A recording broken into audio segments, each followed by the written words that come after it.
seperti apa nih? Perkembangannya ya untuk sampai hari ini yang bisa saya update ya dari kemarin itu ya mungkin keadaan ibunya yang lebih membaik ya menurut keterangan rumah sakit. Oke. Dan ini kan dikatakan sebelumnya anak ini sudah mulai dirangkul ya forensik, juga sudah psikologi dan juga PPPA Kementerian Pemberdayaan Perempuan dan Perlindungan Anak. Sejauh mana sudah berkoordinasi dengan pihak kepolisian?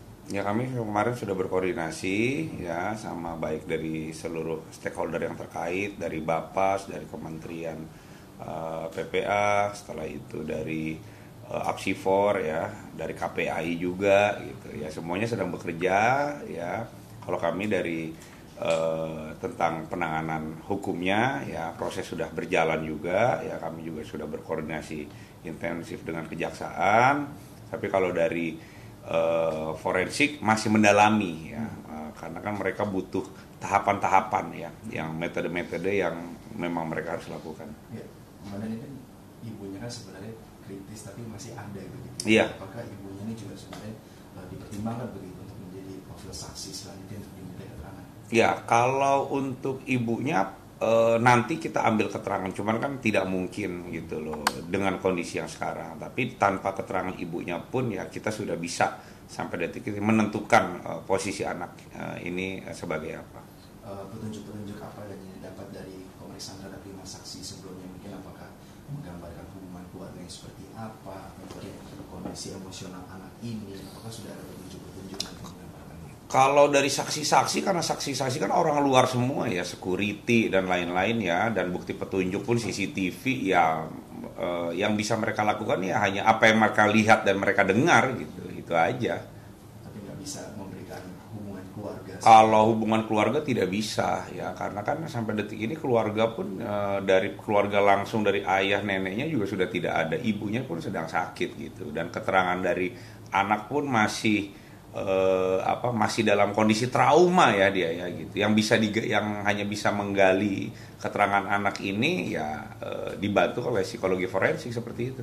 Dan tanpa mendahului apa yang menjadi kesimpulan dari psikologi forensik, dan melihat bahwa beliau bilang ada mendengar bisikan-bisikan seperti itu, apakah dari pola-pola penanganan kasus serupa menunjukkan memang ini masih emosional anak di bawah umur berkaitan dengan tindakan apa yang dilakukan? Ya kalau terkait masalah kejiwaan ya kami nggak bisa gitu menyimpulkan gitu tanpa ada ahli yang memang di bidangnya, yaitu psikologi forensik seperti itu gitu ya. Jadi ya sementara masih menunggu hasil psikologi gitu, karena kan ini anaknya menjadi jelas pelaku tunggal ya, pelaku tunggal anak di bawah umur.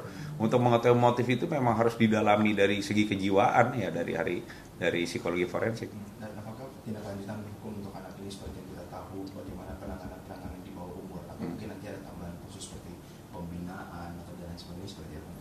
Ya kami sampai detik ini yang menjalani proses penyidikan ya, proses penyidikan normal ya, sampai nanti berkas kita kirim seperti itu. Update mengenai kondisi dari ibu, apakah dokter dari di mana ibu dirawat tersebut komunikasi intens untuk memberikan gambaran kapan bisa memberikan keterangan, atau mungkin kondisi terbarunya seperti apa dan sakit apa sih sebenarnya ibunya? Ya karena ibunya kan dia diserang pakai senjata tajam ya, yang jelas banyak darah yang keluar gitu, sampai dengan informasi rumah sakit juga melakukan transfusi darah gitu seperti itu. Jadi untuk bisa menanyai dan meminta keterangan ya nanti akan diberitahu oleh dokter gitu. Tapi sementara pun juga prosesnya masih berjalan normal karena kita juga sudah tahu duduk perkaranya seperti apa. Oke. Dan apakah ada rencana untuk olah TKP lagi, melihat bahwa mungkin ada yang perlu didalami lagi dari rumah tempat kejadian perkara tersebut? Ya sementara sampai sekarang olah TKP lanjutan ya kemarin, nanti jika memang ada olah TKP kembali kami akan update. Boleh dipertegas lagi mungkin dari olah TKP kemarin, apakah ada bukti-bukti baru yang diperoleh, atau mungkin hanya mengolah atau mendalami hal-hal yang dari laporan-laporan sebelumnya seperti apa? Ya kalau olah TKP lanjutan kemarin kita ingin memastikan gitu dari keterangannya korban sampai dengan olah TKP yang dilakukan ident, kita menentukan sama nggak seperti itu gitu. Ya cenderung sama. Berarti sebenarnya upaya untuk pengungkapan kasus sampai kesimpulan ini sebenarnya sudah tidak begitu lama lagi tujuannya. Ya kalau untuk pengungkapan kasus ya kami penyidik meyakini ya sampai sekarang ya perkaranya sudah duduk gitu.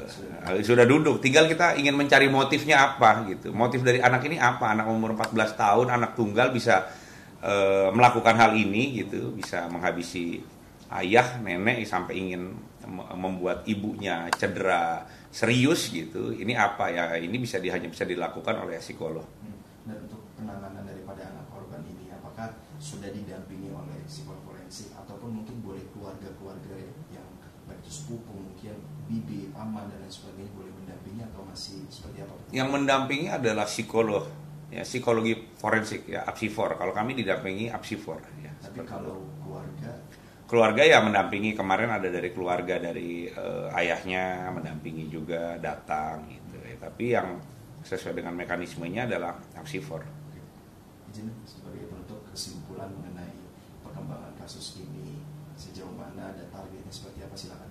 Sama tambahan saksi mungkin apakah nantinya akan ada? Ya kalau dari kami perkara ini pastinya karena ini memang statusnya anak ya tersangka, kami harus secepat mungkin ya mengirimkan berkas ini dan berkoordinasi dengan JPU ya agar berkas bisa segera kita kirim ya dan mengejar kepastian hukumnya. Itu aja.